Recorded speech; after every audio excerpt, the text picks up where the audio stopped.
excited to dive into your story, things that made you who you are, intangibles that people don't get a chance to see, especially with all the hard work working your way up to the major leagues in baseball. I'm sure it was a hard journey, but definitely a rewarding one in the end, man. So welcome to the Tangible Podcast. Yeah, man. Thanks for having me. Looking forward to telling the story and sharing everything I can. And yeah. Well, I want to go back to our first time we met.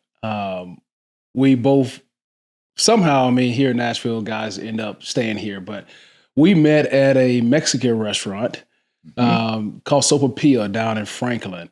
And it's so ironic when you walk into a place and you can spot an athlete, from a mile away, especially guys who've gone through some injuries and had some different surgeries. And I remember, I don't know if you remember this, you walk in and you had a elbow sleeve on. Oh, yeah. Like a compression sleeve. And I was like, oh, yeah, this guy plays some sport because that's definitely straight out the training room of NFL, Major League Baseball, same gear. He's had a surgery. I need to talk to him. That's right. Yeah, I remember that. Yeah. Okay. That was in between Japan years and having my elbow cleaned out. And I remember you were like, hey, what happened? And started talking, and then our wives, our sons are the same name. And it sparked everything. So yeah, I'm glad you said something to me and able to just start talking, man. And like you said, like athlete, you spot an athlete when they walk in and you could tell, especially when there's an injury. So I agree. Yeah, I was like, wait a minute. You were standing there, you were talking to me, and then you turn and you say, hey, Jackson, come here. And I was like, wait a minute. Yeah, that's right. You talking to my son? My son's named Jackson. And he's like, no, I'm talking to my Jackson. I was like, wait a minute. How do you spell it? He's like, with the next. And I was like, all right, we meant to be friends here. We meant to be friends. And so. Then we lived in the same neighborhood. Found out that. We yeah. didn't realize that. Same That's neighborhood, right. which was awesome because it turned into a lot of having some cocktail parties. Yeah, we had some good times. Right. That was truly meant to be. That was fun, man. I'm glad we met up there, and yeah. Well, we want to take now kind of take a turn into how you grew up and the things that kind of made you who you are. I know you grew up around Chicago. You've worked your way up to become a major league power hitter. Let's go back into just kind of how it all started. Did you grow up as your dad? Was he pushing you into baseball? Was he one of those dads going to tie your right arm behind your back and make you a lefty pitcher, or was it just a natural thing for you? Yeah, man. When it came to sports, I was always okay at sports. I was always okay at basketball. Baseball, hockey. I loved basketball growing up. That was my sports with the Chicago Bulls. That was my sport. And who was your favorite player on the Bulls? Oh yeah, well, at that time, obviously Jordan, but like Tony Kukoc, Steve Kerr, Judd Bushler. No one talks about. There's some guys on that team nobody talks about, but there were some classics. Just watching those games, and it seemed like everybody was so infatuated with the Bulls, and we always talked about it, so that was fun. Did you have a starter jacket, one of those old Bulls starter jackets? I had that. Oh yeah, I got it from Jewel Supermarket. I had the Bulls starter jacket that I wore every day. Wore that thing out, and that was good times. But when it came to sports, my dad was always involved. He always coached, and no matter what I was in, he was really involved. And but I played them all: soccer, floor hockey. Every year I was never not in a sport. So, as you get older, you start kind of narrowing a couple things you want to do. And for me, I tried football and it just wasn't clicking. I didn't have the intensity at that age. So going through high school, baseball kind of started looking like this might be a way to get to college. Enjoyed playing it. Basketball, I started getting dunked on by a lot of some inner city schools, and I was like, this might not be for me. My career's over. I was like, this is looking like a short window that's closing quickly, and I could shoot a little bit, but all that running and playing defense and just getting thrown around, I was like, starting not to like it. I was like, I'm a good driveway shooter. You think I could find a poster of someone dunking on you? Oh, you think I'm I sure could find something somewhere? I've probably got some old pictures, in the storage that get dunked on, just squint, eyes closed. But so it's funny because I feel like sports was something that, I love doing, and didn't really think of something I could like go beyond school and like professionally, when you're in high school. Yeah. That was never like a thought. And I wasn't that good. I mean, I was just an average athlete, and I think there came a time where my dad sat me down. It's like, hey, if you want, you want to play in college, you like baseball, you want to play in college, like you gotta start practicing, you gotta start doing these things, maybe sacrificing time with the friends, doing these things that are going to get you to the next level. And it didn't really register with me until probably my junior year of high school. I had an okay season, but going into my senior year, I was a junior. I actually got a scholarship. I signed to go to Purdue, small scholarship. Oh man, following Dad's footstep on the baseball side. So after my junior year, and I grew. I was about 6'2", 6'3", left-hander. Could pitch a little bit. Had a decent swing. Not much power yet. Didn't hit. I had one home run my junior year, but going into my senior year of high school, I really took it up a notch. I skipped a lot of things with friends.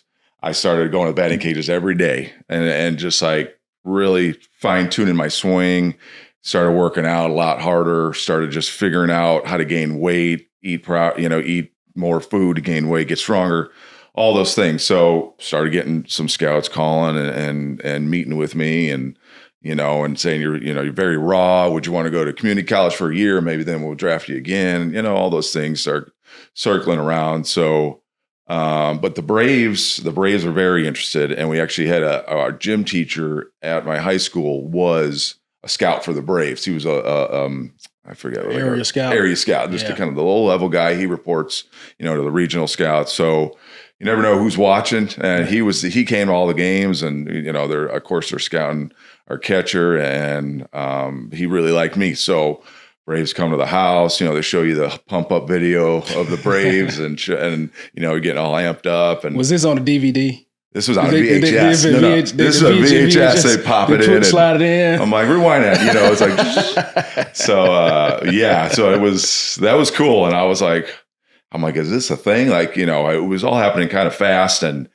to like be a professional, go to the minor leagues and literally play baseball every day, improve, get better, get paid, a little bit of money, but like literally that's what you're doing for life. But I was my whole mindset was baseball. And that was it.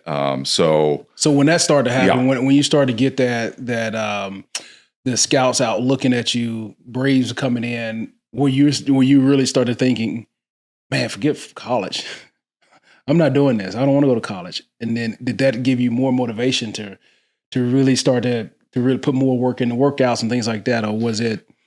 Yeah, it was rewarding in a sense. Like, wow, like I put in some hard work in it, and it's showing, and people are seeing it, and it feels good that like, hey, they're seeing these improvements, and getting the compliments from scouts, coaches, and all these things in the area, and it felt good, and so it did motivate me, and I had one of my best friends was going to be my college roommate, so we were all excited for that. But I was like, in the back of my head, I was like, man, like baseball, like going to just play baseball all day, not have to worry about school.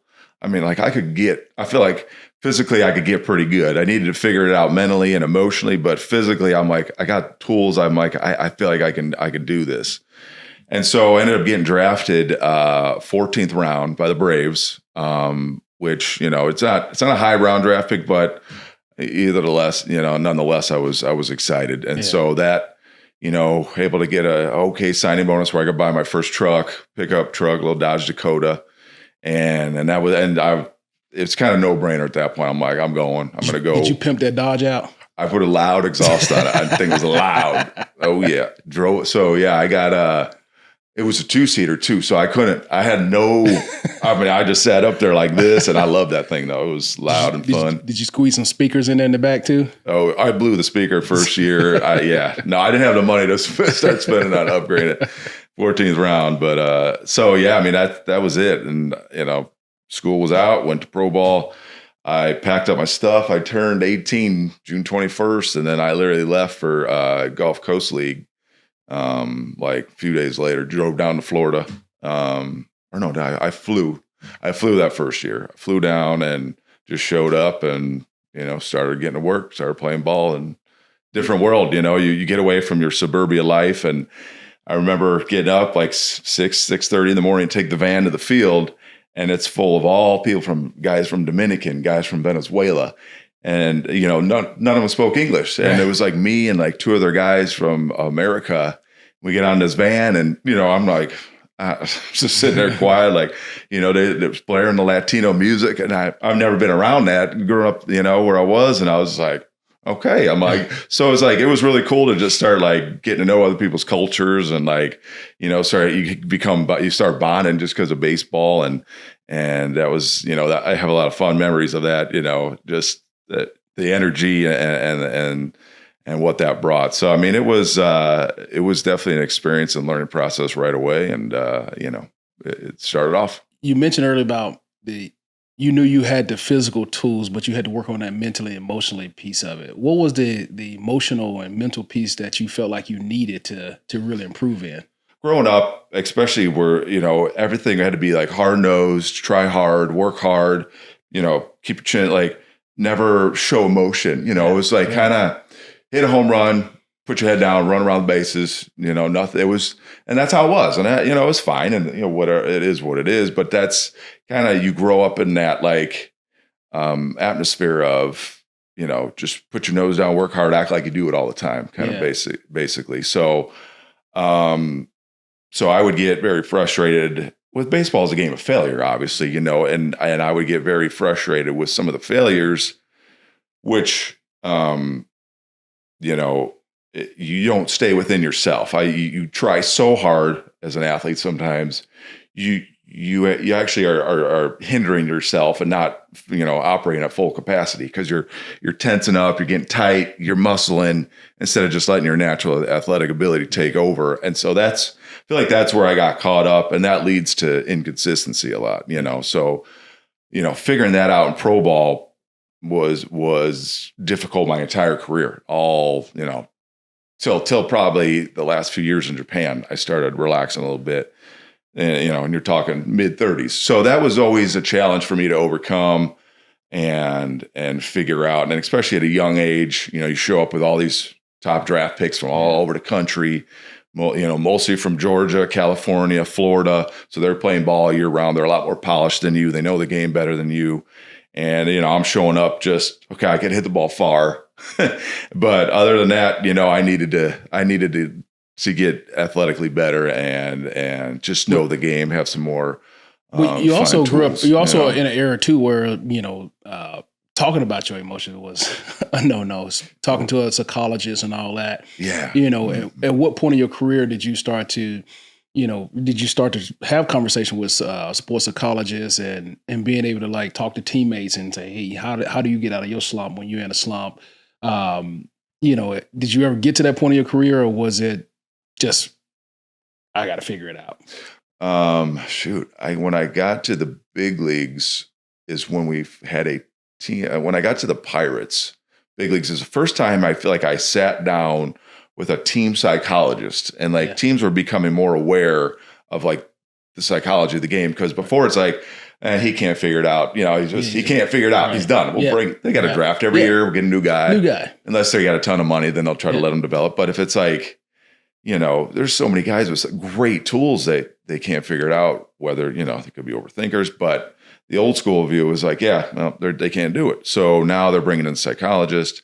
Hey, how you feeling? Hey, what's going on? How you doing? Just how you doing? How's your home life? And it's like, so that's the first time it was like, not necessarily therapy, but just able to talk to somebody about, not this is how I'm thinking at home. This is me in my mind at home after the fact, after the game, after a tough game, and what I'm going through. So that was nice to just kind of start talking to a professional about those type of things. And that was huge development for me, and definitely brought some things to light. Yeah.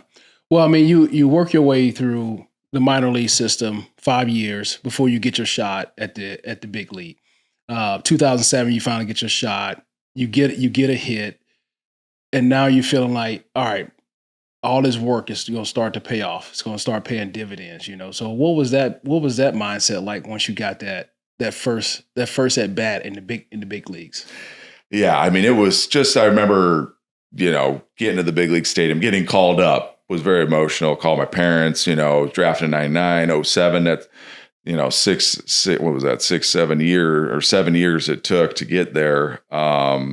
It was a long time in the grind of the minor leagues, and had a year where I almost gave it up because I was struggling so bad in instructional league, which I went to 4 instructional leagues, which is just where you literally just practice all day.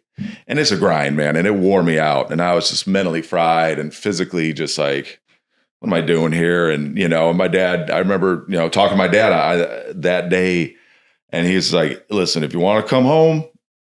But, give it some thought. Like, don't just come home because you're struggling. Don't just come home because things are tough. Don't just come home because you miss home or you want to do this or you think you're missing out. Like, this is a once in a lifetime chance and you can do it. I believe in you. I know you can do it. Stay with it. Even though I was hitting like $140 and I felt like I didn't know what to do with the plate. I was like, felt lost. He's like, you're going to figure it out. Coaches believe in you. And so I was like, all right, so I grinded out through that instructional league and, then went home and kind of just mentally, recharged and got back into it. But that was like an A-ball high A. So that's just a memory. You get called up and all those tough memories flash before your eyes real quick. And it's emotional and you're like, wow, I stuck with it. I made it. So just the fact that I was there, I made it. I could say I got to the big leagues, was rewarding in itself. But now it's like, okay, now I want to stay here. I don't want to go back to minor leagues. Like, this is the big league now. Everyone's doing everything for you. You got good food. The money, all the good stuff. And, brand new baseballs every day, big league stadiums. Different world. Huge. That first game started DH, so nervous. So, I couldn't relax myself, unfortunately, because I was just so amped up. But I was able to squeak out my hit, a little infield, a ground ball squeaked through the infield. And so, I got a couple starts after that. Didn't do so well just because, and I didn't feel overmatched. I just felt like I was trying so hard. Yeah. And that, again, it just hindered my play, hindered my athleticism, and it was frustrating. So I was only up, a short time, I think about a week and a half, maybe 2 weeks. And then I think the guy came back, was healthy. So they sent me back down. Hold on, time out, wait now. Yeah.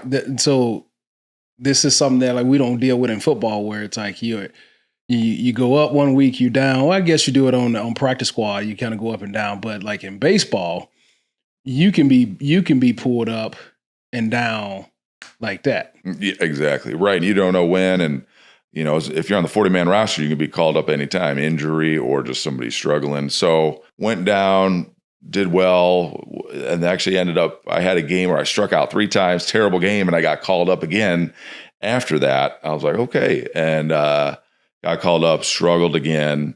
That time was a little more frustrating. So I really tried to calm down and focus more on just relaxing, like pretending I was in the big leagues while I'm in AAA, just trying to put myself in the grand stadium, in the big leagues, and the pressure and all that stuff, and that mindset in AAA. So I was trying to train myself while I'm in the minor leagues to, feel that extra pressure, feel that extra eyes on you, So that helped, and then got called up. I was up about a month and a half, 2 months, and got a lot more playing time, and finally started hit some homers and relaxing and having some good at bats, getting my average up a little bit, and then the season was over, and that was it. So went home, and then I got the call.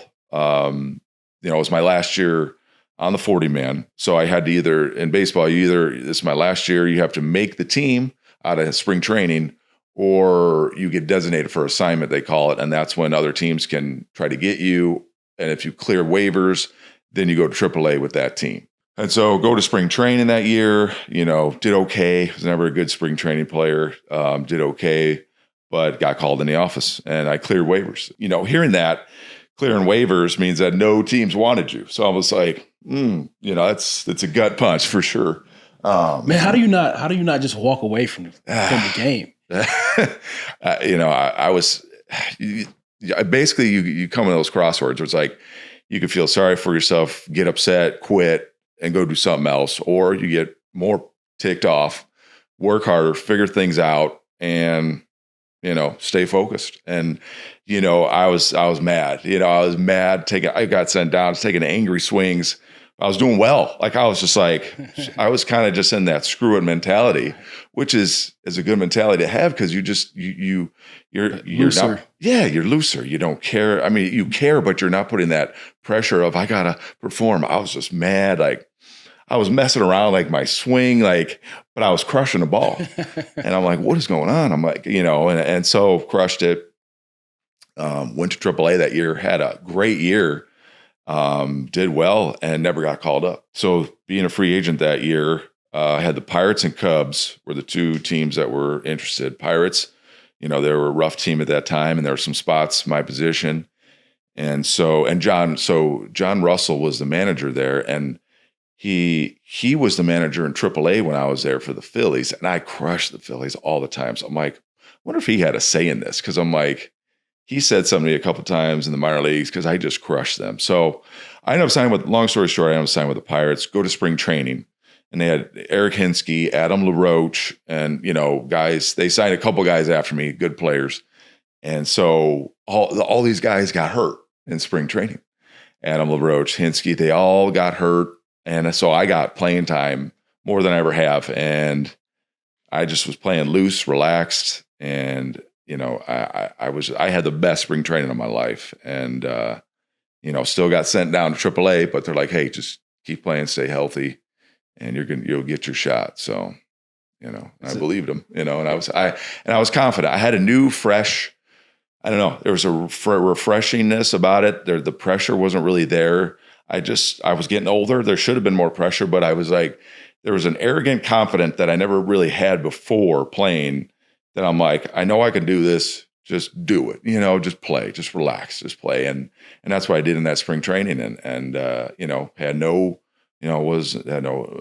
had a girlfriend for like 7 years and ended up breaking up with her. So I just had nothing to worry about except just me. And so that was, I think, helped just going in there and having fun. The mindset, you having a relaxed mindset. Do you think if I went up to bat right now, and someone threw me 100, threw me maybe 10 fastballs, and if I was relaxed, you think I can hit one?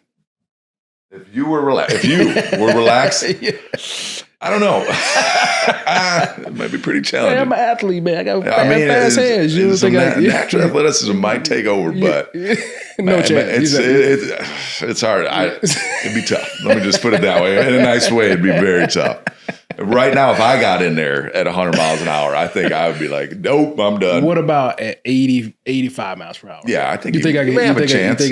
I think get your eyes adjusted, see about 100 of them. Yeah. You may make some contact, but yeah. Well, what I would probably hope is that I had a pitcher like Taylor Lewan that could throw me the ball. Yeah, right. and I could just walk the bases. There you go. Yeah, exactly. I don't know if you see that clip of Taylor Lewan throwing out a pitch and it went. Yeah. Right. Well, that's what you got to worry about. Okay, this guy throws 100, but it's not coming down the middle. You might get some, and then then you're like, "What's this guy going to hit?" It's got a little wild. Then get back in there and try to hit again, and here comes a curveball. So 100 straight down the middle. I think you knew it's coming down the middle. You'd get there quick. But. Yeah, I'm gonna tell you I'm gonna give you my softness now. The only reason why I didn't play baseball was the fear of being hit by a pitch at 90 miles per hour. Like, ooh, have you ever been hit by a pitch? Like, I mean, ooh, yeah. Well, facing Chapman. So Chapman, Aroldis Chapman, Cuban, they call him a Cuban missile. He got called up against us, and there's so much buzz. And now there's a lot more guys throwing over 100, but they're like, this dude throws like 106, 105. Lefty. 6'6", lefty, long arm, and he gets called up, and I'm like, 106. No. Oof. And so he gets called up, and the Reds bring him in to face Andrew McCutchen. and he's warming up, and our radar gun is on for warm-ups, and he's like 99, warming up at 99, 99. And the crowd's like, whoa. And like, all of a sudden it's like 101, 101. And these are warm-ups. These are warm-up pitches. Like you get 10, and the last one, catcher's going to throw down. It's like 104. And we're just like, so I'm on deck circle watching him pitch. And I'm like, I started praying because I'm like, this hits me. Like, if this comes out of my ear hole, like this might be it. So I'm just like, I don't want to be scared. I'm not going to be scared. I'm not going to be scared. I'm going to go up there. So like, it's mind games at that point, so faced him. I think he ended up striking me out. But it was scary nonetheless, but like you almost got to trick yourself into being like, so what, and like, so he's throwing a high forward, and trust your ability to be like, to be able to turn this quick. But you can't even think about it. You start thinking about that, you're toast because you get on your heels, you start flinching. You don't have that time to react like that. I would have been that flincher in the batter's box. I'm guilty of it many times, especially at 106. It's like, no, thank you. I've had a lot of, you see that ball just coming right your eye hole, and you're just whoo. I mean, I felt like balls have just taken the skin off my nose sometimes, just going right by my face. And oh, no. There's been some close calls. And I broke my jaw in the minor leagues, but not when I was hitting. I was a big Latino throwing mid-upper 90s, walked me. So I'm leading off first base. And he does one of the quick pickoff moves, quick turn, fires it over there. So I turn, dive back into first base, and just hits me right here. The ball hit you? Square. The first baseman went to reach, and it just right here. And it spider-webbed my jaw and broke it on both sides. And I was, oh, God. And, at the time, it's crunching. I'm like, I could move it, and it hurt. But I was like, I think I'm okay. But then my face just, so wired shut for 6 weeks. And couldn't, talking like this, drinking all liquids. And then, had to come back and play, but I had to wear a full face mask in the infield. See, my career would have been done. Right. My career would have been done. I mean, it was over. I was like, are you kidding me? So that was, it was tough, but it is what it is. And, I was like, well, it's still baseball. I still get to do this. So, all right, we're gonna go into a 2-minute. I know baseball players not really used to a 2-minute drill, but we're gonna take it football style. 2 minutes, some soft tossers that I'm gonna ask you a couple questions. All right, let's do it. Some rapid fires. What's your favorite ball stadium to play in? Favorite stadium, probably Wrigley Field. With the smells.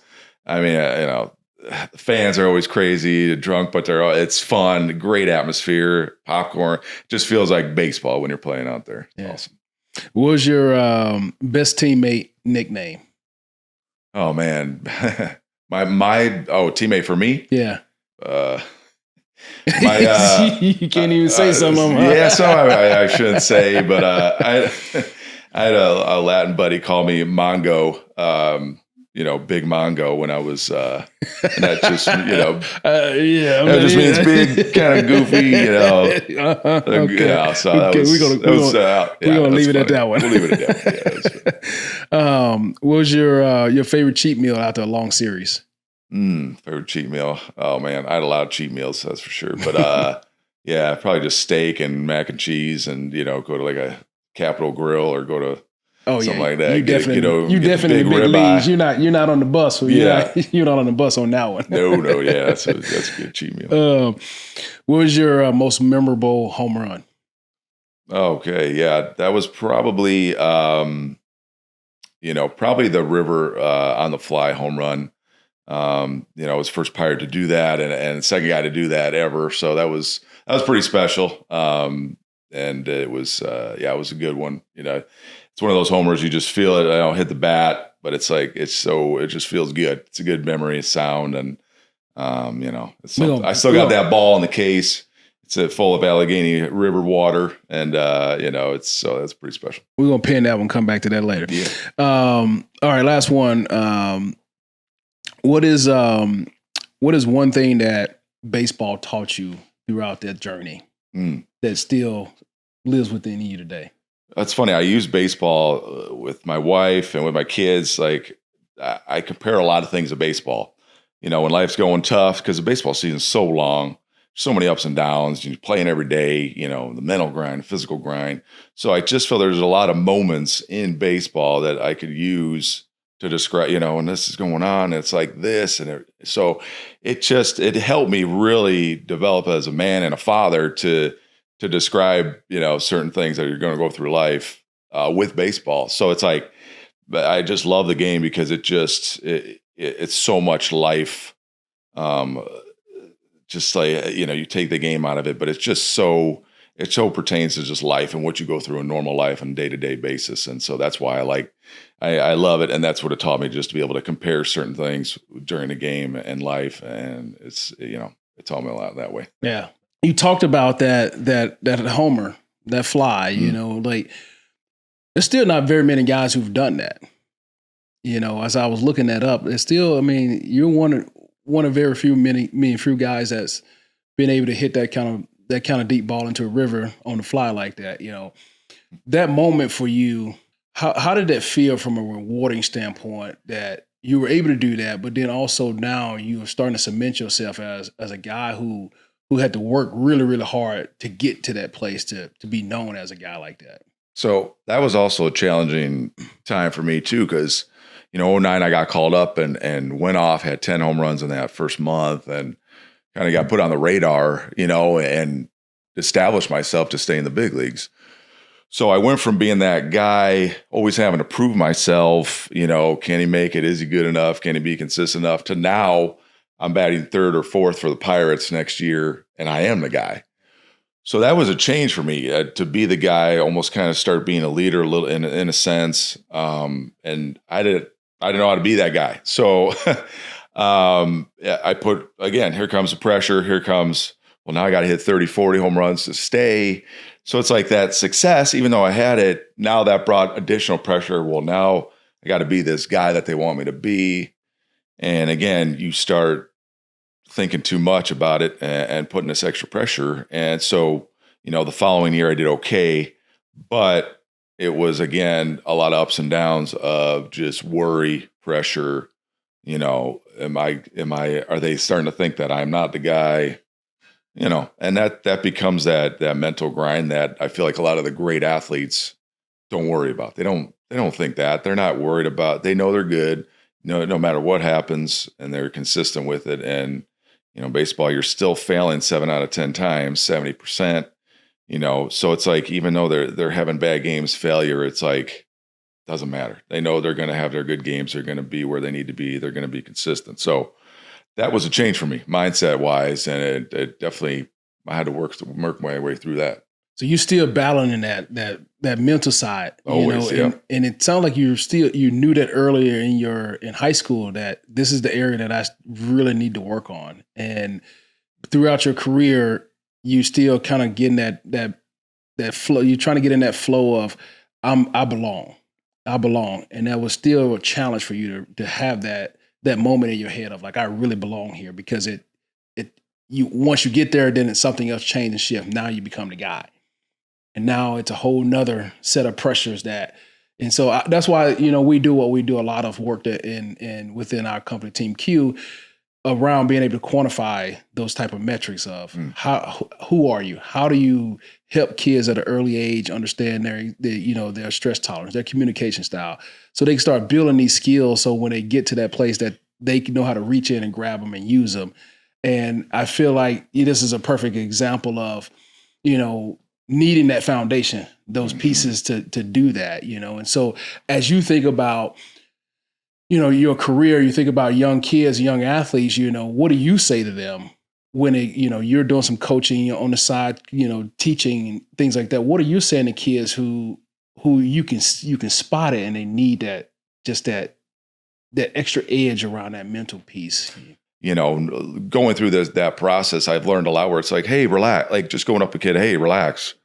That doesn't mean anything. You got to be like, hey, what are you thinking about while you're up there? Why do you feel so tense? Who are you trying to impress? Are you trying to impress yourself? Are you like trying to impress your dad? Are you trying to impress coach? Like, but and then you kind of got to walk them through, now do you feel better like, "Ugh," or do you feel good when you're playing in the backyard with your buddies and playing loose and just having fun? Are you, so you got to give examples, so it is a little deeper process, and it takes a coach that can spend a little bit more time, or a father, spend that time, instead of just yelling, throw strikes, or, hey, relax, or, don't do this, don't do that. It's like that's not going to resonate with the kid. It's like to me, I was like, I want to relax. You're like, duh, so I want to. So it's like me when I tell my wife, hey, just calm down. Yeah, right. And it makes her, I want to calm down, but it ain't happening. She's just like, yeah, exactly, right. And so it's like, hey, why are you feeling like this? Kind of break it down, ask the right questions. And like you said, like each kid's a little different. Some kid might walk up there silky as smooth and relax and play the game and make it look effortless and almost looks like he's not trying, but he is. And that's that sweet spot for him. And that's that sweet spot of just of playing the game.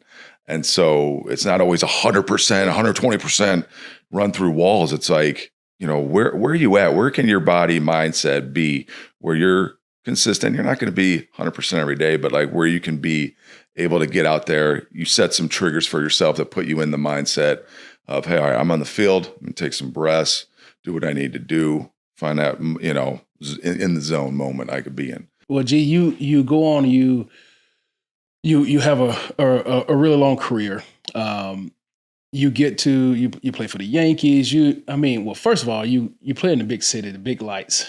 What was that moment like? You on a team with, Derek Jeter, and the roster is just star-studded.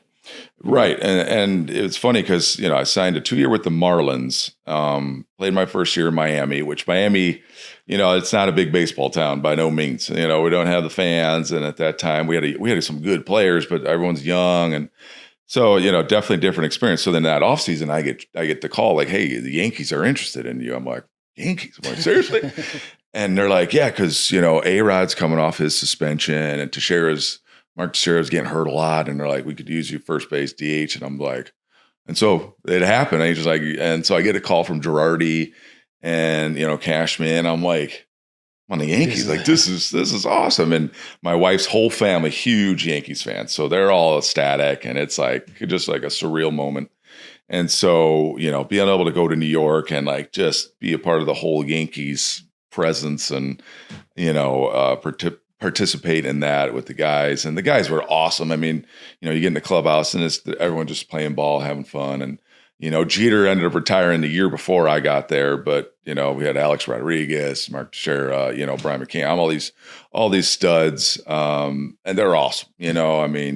They were great to play with. A-Rod, I got to watch him a lot because I wasn't playing because it so happened he was healthy, having a great year. Teixeira went gluten-free, and so he's not getting hurt anymore. And so I'm just like, making the most money I ever made in my career riding the bench. But I'm able to watch like an A-Rod and how disciplined he would do his little drills, like, all these off the tee and short toss. And it's like all these drills that you get tired of doing. He did them every day. He had his own like coach that would short toss him. I mean a machine, and he already was 600 homers and had an all, Hall of Fame career. And he's still doing this at I think it was 39, 38, 39, 40. And it was just fun to watch and how like he hit a homer, come watch his swing and he'd be like, Garrett, come take a look. And we'd talk about hitting and like how he just like was a student of the game, also confident in his ability. Just like, 5-tool player, mentally, physically, and just able to, had a lot going on off the field, but able to get on the field and play the game, focus, relax, and study it, but like not put pressure on himself. So that was fun to watch somebody like that at that level perform. It was cool. What was your favorite or funniest moment being on that team? Oh man, there was a lot of them. But one moment I remember, Brett Gardner was like our fastest guy on the team, so fast. And McCann was probably our slowest guy on the team, catcher. So I think we were there was a hotel it was like a hotel casino, but they had the such a long hallway. They had the ramps the motorized ramps where you can, you don't have to walk. You could walk and you're going a little faster. So McCann challenged Gardner to a race, and McCann got to run on the ramp, and then Gardner had to run, and Gardner still smoked him. And that was pretty fun. I forgot if there was a wager involved or not, but it was, I'm pretty sure. But it was fun to watch, and it was just, it was a good time for sure. Yeah. Well, man, I think about, if I didn't play football, would I play baseball? You always say as an athlete, are you going to be a musician, or are you going to play? But to get a chance to play at Yankee Stadium, I mean, what a dream to come true for you and for anyone who's thinking about playing the sport. And so you take that moment, and now you're getting toward the tail end of your career, and you're left with a decision. If you play for the Yankees and Marlins and Pittsburgh, and now, at the tail end of your career, you start thinking about, do I transition out or do I keep playing? And in that moment, you get an opportunity to come up to go play in Japan. How did you make that decision to go to Japan, being that, you're from the U.S., Japan's a long way. You have a family now. You have wife, kid, and now you're going to go over, way away from home, and that takes a whole nother mindset. So you put yourself through a lot of mental challenges throughout your career. Right, no doubt. So you're coming off playing in New York is awesome, but I didn't get to play in time. Couldn't put up any numbers, and I was 32, 33 at that time. Felt great, but on paper, you're getting older, and what's left, and if you don't put up numbers, you're kind of like, oh, maybe he's done. So, all those things are going through our head, and, comes the off season, and right away get a call from Japan. And, my agent's like, hey, your Mary Giants, they've been scouting you since you were in the minor leagues. And I'm like, you never know who's watching, and they've always liked you. And, they want to make one of the biggest offers they've made a foreigner for you to come play. And I'm like, Japan, wow, you Mary Giants, which is like the Yankees in Japan.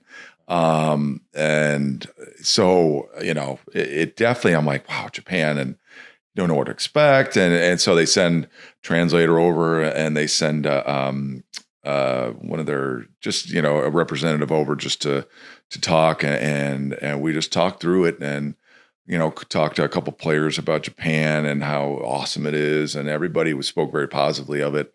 And so that, obviously leaving family, and we're over there for 10 months out of the year, because they have a 2-month spring training instead of 1 month like we do here, or 6 week.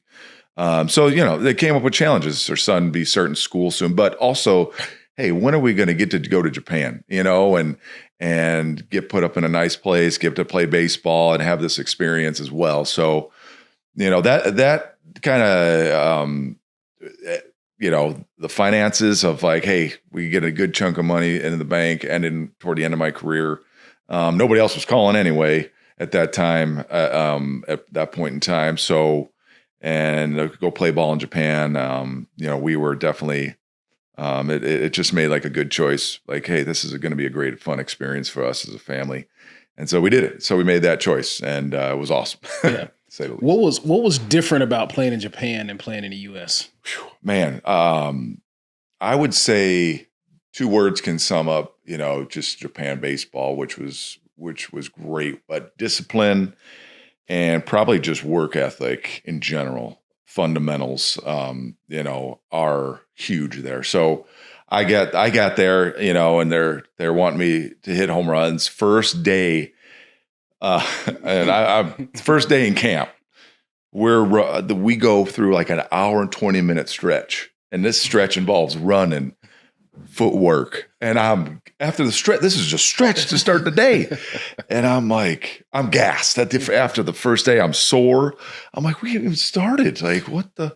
And then at the end of the day, we ran 100-yard sprints, like 10 of them. This is first day, so we don't do this in the States. First day of spring training is like light BP, couple jogs, get a good stretch, go sit in a cold hot tub. This was completely so. Next day, my knee swelled up. I had to get my knee drained, because I just was not in that kind of shape. Like I ran a little bit, but I lifted hard to, I want to be strong, hit homers, all that stuff. So I did my knee drain. So I'm like, oh man, already hurt, so not a good start. Not a great start. Ended up getting the flu in spring training as well, lost some weight. So it didn't start off as well, but just started, easing into it. And I was like, you know what?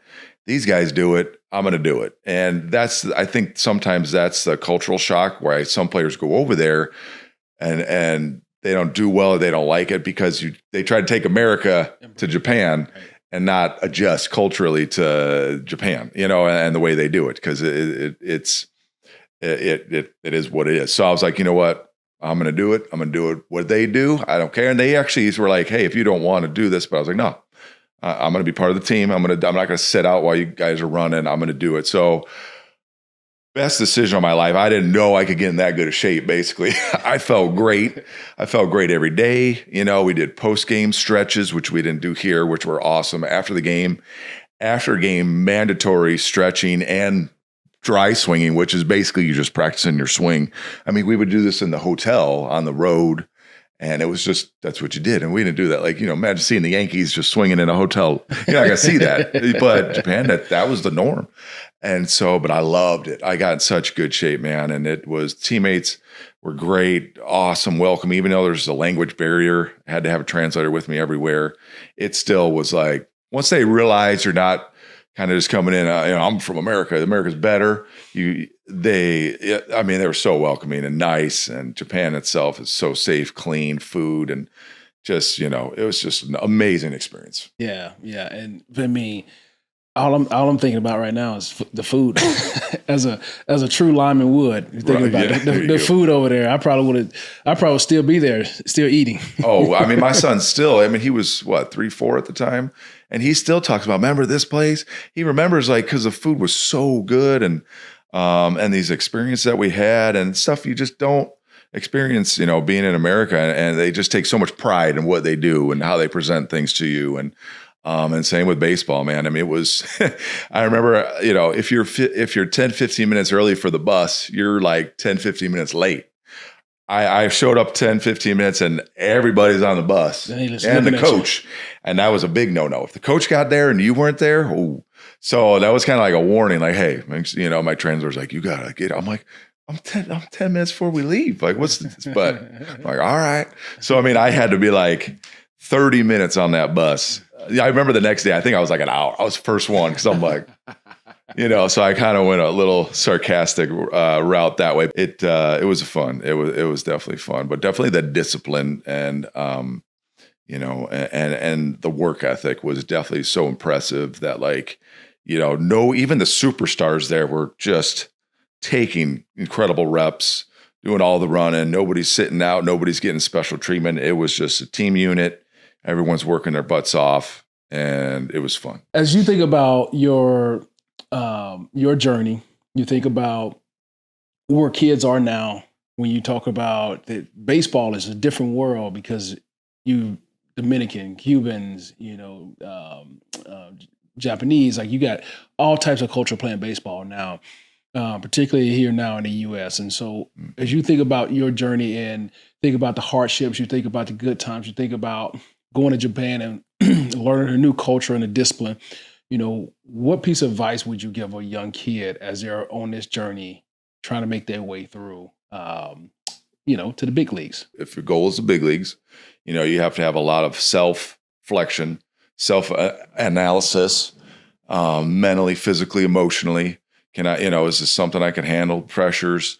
And I think, being able to just be aware of all those things as a young player, and knowing that these are all factors that'll factor into having success and going to the next level is crucial. And not just hitting the ball far, wearing the flare, looking cool, that'll come. But it's just the things you don't see that guys are doing, the things you don't see guys watching film, studying pitchers, studying their own swing, working out, stretching, figuring out their body. Where's my weaknesses? working on those, and doing the boring drills, doing the boring workouts, the shoulder maintenance stuff, just all the boring stuff you do is more important than anything else. You know what I'm saying? So I realized that. And Paul Skeens, who's the Pirates pitcher right now, a young kid that's just phenomenal, having so much success, so young, but so mentally, physically advanced for his age. And I heard him say that, like, doing the boring stuff that's what he learned, that has kept him healthy and strong and continued success. Because your body breaks down and you're not on the field, you can't do anything. Right. Doesn't matter how good you are, somebody else come take your spot. So it's a lot. It's a lot to balance, but it can be done. It's worth it. As long as you love what you're doing, because in the end, it's a game, and you love playing that game. It doesn't matter if you're 0 for 4, 4 for 4. You're going to want to get up next morning and do it again, and do it again, and do it again. So, that's the thing. I love it. Garrett, my last question for you as we wrap up. It's been great to dive into this, the baseball journey, because it's a hard road, and especially with all the competition out there. As I think about the intangibles that really makes a person who they are, what are one or two intangibles that makes you who you are, and that people didn't get a chance to see? Yeah, I think I like to laugh a lot. And I think, Clubhouse, that was always fun after a win to be able to celebrate, be goofy, be silly, be just a kid. You got these 30-year-old, mid-30s, a lot of these guys and have kids, but it's like after those games, man, we're just goofing around and having fun and, just being a kid. So I think that was one thing I was good at, being a kid.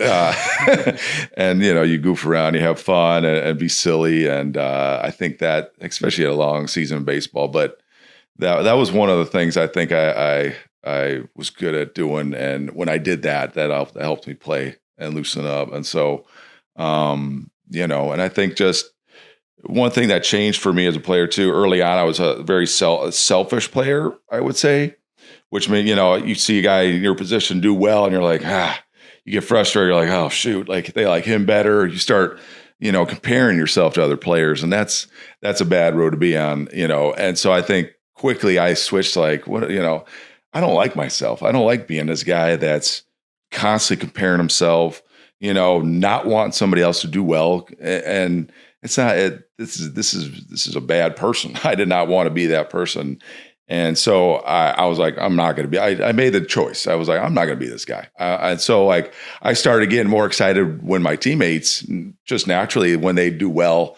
And, cause it's like, they have their own career, and the only thing I can worry about is myself and taking care of myself, and the chips will fall where they may. And so I think that is one thing. I became a good teammate, early on in my career, wanted guys to succeed, wanted to make guys laugh, wanted to loosen guys up and be a good clubhouse guy. And that was very important to me. Like you said, with what you do in the intangibles, there's so many things that people don't see that factor into an athlete that can determine success and can determine, hey, where you need to work on things, or this kid has this ability, but he's really low here. And I mean, you want to maximize yourself as a player as much as you can. And that's what we're talking about here. So, well, G, I would tell you still bring in the clubhouse in your daily life, because you keep us laughing all the time, man. That's my goal. Yeah. Love you as a brother, man. And I appreciate you joining me on the Intangible Podcast. It's been a fun reminiscing for you. I'm sure from a career standpoint, been educational for me. So hopefully some people learn something about you, but also about, these attributes that make us who we are. And, what a stellar career you were able to fight your way through and have the resilience to get to the other side of it. And now you sit here and with the experience that you get to share with others, but also now you get to coach your son in it, because I'm sure he's going to have some skills. Yeah. Oh yeah. Yeah. He's figuring it out. And no, I mean, I appreciate you, and I appreciate all you're doing just to help kids and help, develop players and develop kids and just to learn themselves at a younger age. When you can do that at a younger age and not wait till you get to pro ball and, oh no, all these pressures, I don't know how to deal with them or figure this out. What do I do? It's a lot. You're in a lot better position when you can figure this thing out as a young 20-year-old or even younger if possible. and develop yourself mentally, physically. And so, man, I appreciate what you're doing. Appreciate you as a friend. And yeah, buddy, it's I appreciate you having me on and be able to talk and share and help other people. All right. Yes, G, sir. I appreciate you, man. Appreciate It's been you, buddy. awesome. Yes, It's sir. been awesome. Yes, sir.